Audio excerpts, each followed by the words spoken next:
Saya ingin Pak Menahem Ali dan Pak Masud kita dialog secara jujur terhadap sejarah. Ya, karena saya mau jujur terhadap Alkitab.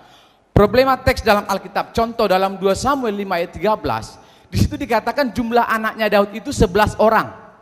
11 orang di 2 Samuel 5 ayat 13, sedangkan di 1 Tawari 14 ayat 3 sampai 7 13 orang. Mana yang benar?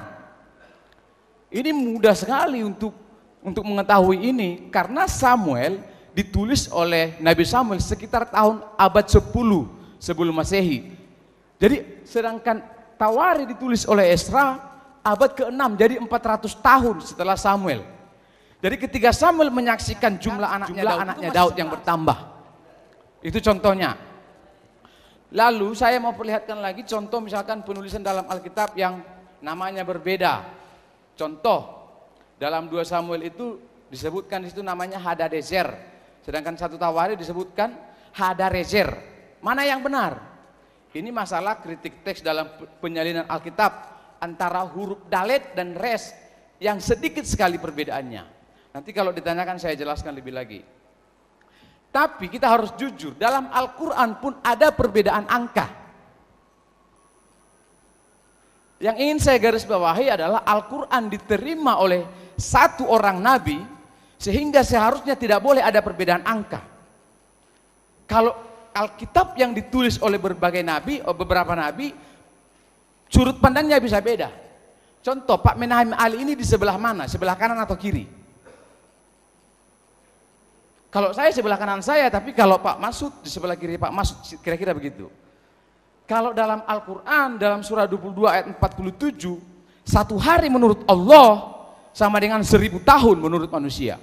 Silakan lihat sendiri nanti Al-Qur'annya. Dalam surah 32 ayat 5 juga begitu. Satu hari bagi Allah, 1000 tahun bagi manusia. Tetapi ingin dalam surah 70 ayat 4, satu hari menurut Allah 50.000 tahun menurut manusia. Mana yang benar? Al-Quran yang bilang, jadi silahkan dicek Al-Qurannya. Jadi kita mau jujur ini Pak, tentang perbedaan-perbedaan. Nah, perbedaan masa penciptaan dalam Al-Quran, dalam surah 7 ayat 54 dikatakan Allah menciptakan dalam 6 masa. Bumi 2 masa, gunung-gunung 4 masa, langit 2 masa. Sama dalam surah 25 ayat 59 6 masa, tapi dalam Quran 41 ayat 9 sampai 12 itu 8 masa. Mana yang benar? Silahkan dilihat sendiri. Tolong Bapak Ibu dicatat ayat-ayatnya supaya direnungkan nanti di rumah. Lalu problema teks Quran dalam surah 4 ayat 157, Isa Al-Masih dikatakan tidak meninggal. Silahkan lihat.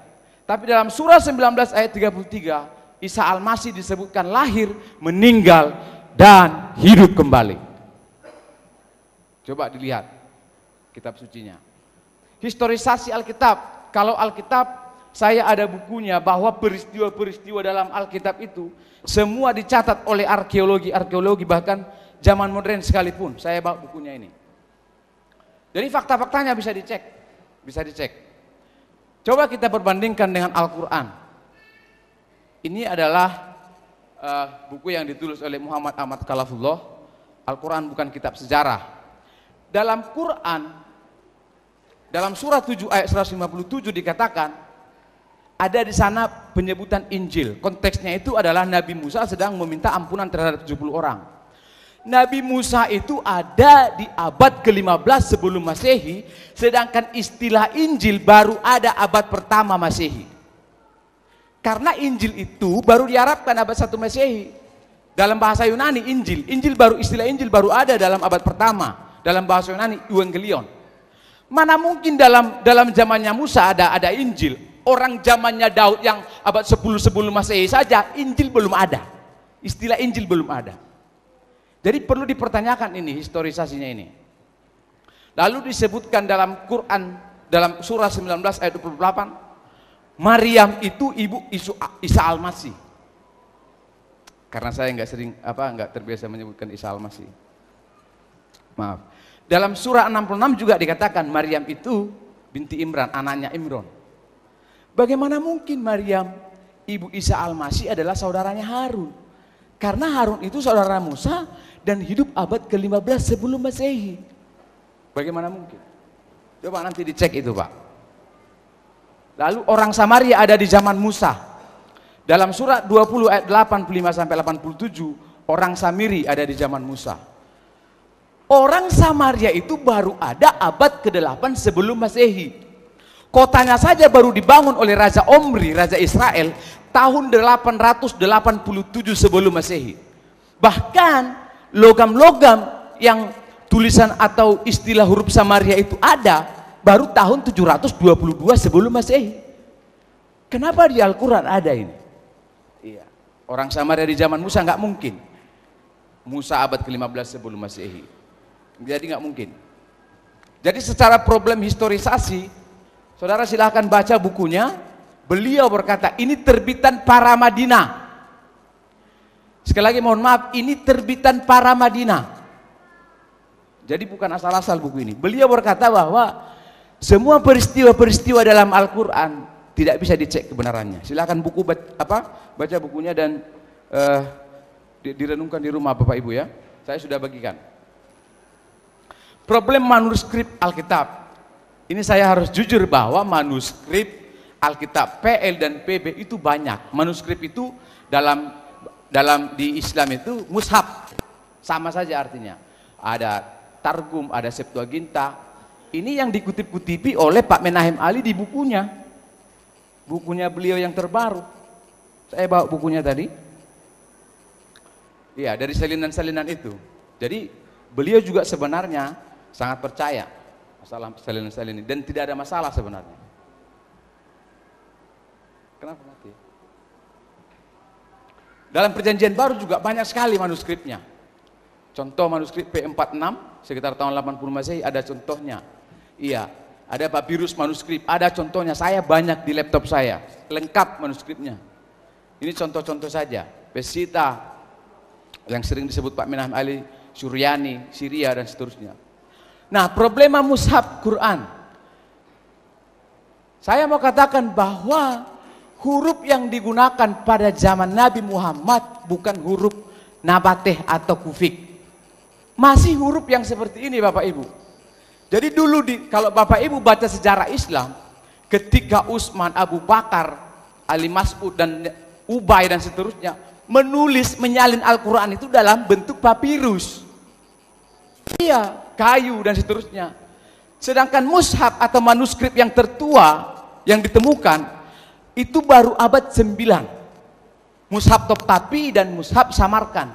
Ini contoh penulisan di zamannya Nabi Muhammad.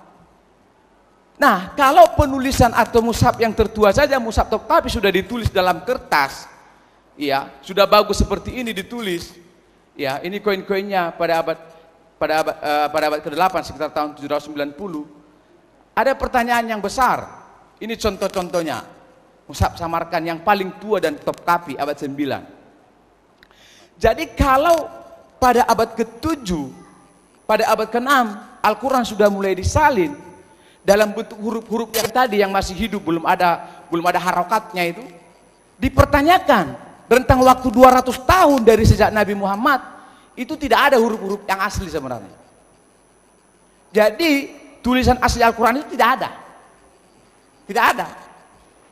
Karena kita cek dari penggunaan huruf. Ini kita kalau jujur mengenai sejarah. Kita jujur dengan sejarah. Tadi saya jujur dengan Alkitab. Jadi, dan kalau kita baca sejarah yang tidak bisa kita ingkari, ada ayat yang hilang, benar enggak Pak? Ada ayat yang lupa, contoh ayatul rajim, ayat tentang rajam. Nanti saya ada varian-varian teks, antara varian atau teks-teks Ibnu Mas'ud dan Utsman yang sekarang distandarkan itu beda. Kita sudah bagi sebagian. Lalu ada pembakaran, ini sudah tidak asing lagi. Tapi yang saya sedih itu kadang-kadang ini tidak diajarkan. Kenapa Pak? Ada salah seorang dulu mahasiswa Muhammadiyah yang bertanya, Pak, benar enggak Al-Quran itu pernah dibakar? Loh, kok nanya, berarti nggak pernah diajari. Ada pembakaran Al-Quran, kita tidak bisa mengingkari sejarah. Benar enggak Pak? Nggak bisa kita ingkari sejarah. Ada pembakaran Al-Quran, nanti kalau mau buktinya saya kasih buktinya semua. karena waktu saya hanya beberapa menit. Di mana mushaf Utsman yang disalin dan dibagikan ke daerah-daerah? Utsman berkata kepada orang-orang supaya mushaf yang ada di Safa itu diambil, lalu disalin ulang, lalu mushaf yang disalin ulang, yang diseragamkan itu dibagi-bagi. Pertanyaan saya, di mana itu mushaf yang asli? Abu Daud, ini adalah varian-varian teks. Jadi kalau Pak Menahem Ali tadi berkata bahwa dalam Al-Quran tidak ada perbedaan teks, Pak Menahem Ali sedang mengingkari sejarah, karena beliau sebenarnya tahu ada ini. Nanti kita lihat, saya ada contoh-contohnya. Dalam diskusi nanti coba kita diskusikan lagi. Ada contohnya dalam, waktu saya berapa menit lagi Pak? 3 menit lagi. Oke. Ada di materi-materi contoh problem-problem gramatikal di Al-Quran banyak sekali. Antara subjek, predikat, objek yang tidak selaras banyak. Nah, perbedaan urutan peristiwa dalam Alkitab ini menarik. Dalam Matius, Markus, Lukas, Yohanes ada perbedaan-perbedaan tentang silsilah Isa Al-Masih, tentang kehidupan Isa Al-Masih. Ada perbedaan-perbedaan karena yang mencatat atau yang menerima wahyu itu adalah orang yang berbeda di tempat yang berbeda. Jadi kami akui ini ada. Tapi bagaimana dengan Al-Quran? Contoh dalam surah 3 ayat 45 sampai 47, berbeda juga urutan peristiwanya. Malaikat berkata dalam kalimat yang panjang. 2 menit sedangkan lagi. di Qur'an 19, malaikat berkata dalam kalimat yang pendek. Jawaban Maryam juga dalam surah Ali Imran 3 ayat 45, jawabannya berbeda. Jawabannya Allah melalui Jibril juga berbeda. Ini bagaimana ini?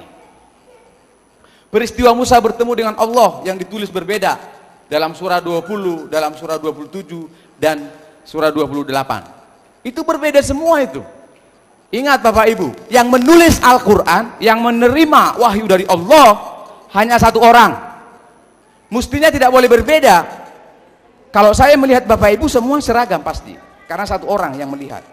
Tapi kalau orang berbeda-beda melihat, bisa berbeda sudut pandangnya, seperti dalam Alkitab, seperti dalam Injil tadi. Dan banyak contoh yang lain. Nah, Bapak Ibu Saudara, pewahyuan Alkitab diterima oleh beberapa orang. 1 menit lagi. Sehingga kalau ada perbedaan-perbedaan urutan peristiwa, itu bisa dimaklumi. Kenapa? Ditulis di zaman yang berbeda, ditulis di tempat yang berbeda, mereka tidak pernah ketemu, ditulis oleh orang yang berbeda. Tapi bagaimana dengan Quran yang hanya diterima oleh satu orang, tapi isinya kontradiksi satu dengan yang lain? Kan mestinya sama. Ini saya mau katakan, ini saya mau tanya, ini banner ini di belakang atau di depan? Coba Bapak Ibu, saya mau tanya, banner ini berada di belakang atau di depan? Iya, Mbak yang manis ini berkata itu adalah di depan. Tapi kalau saya, itu di belakang saya. Sama nanti dalam penulisan Matius, silsilah yang berbeda, itu kan setengah menit lagi. Bidadari Maria, ya? Setengah menit lagi. Oke.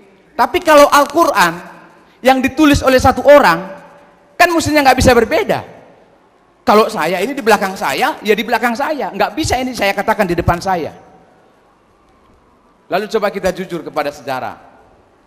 Kalau tadi, oh ini belum sesi ini ya, tanya jawab ya. Jadi saya presentasikan saja. Saya belum kasih materi masalah sumber Al-Quran. Karena ada dalam Al-Quran yang berkata bahwa sumber penulisan Al-Quran itu dari dongeng-dongeng dahulu kala. Saya ada ayatnya, nanti saya tunjukkan. Bagaimana itu? Nah, jadi kalau kita berbicara masalah Alkitab, memang kita perlu kritik teks yang tidak bisa satu hari kita bicarakan. Saya mau menantang Pak Menahem Ali, bagaimana kalau kita buat atur waktu, satu hari kita membahas varian-varian teks Al-Quran dan Alkitab. Karena Pak Menahem Ali sudah belajar kritik teks dan itu tidak mudah. Tapi nanti silahkan, masalah Markus 16 saya akan jawab. Masalah ayat-ayat yang lain yang berbeda saya akan jawab. Terima kasih. Assalamualaikum warahmatullahi wabarakatuh.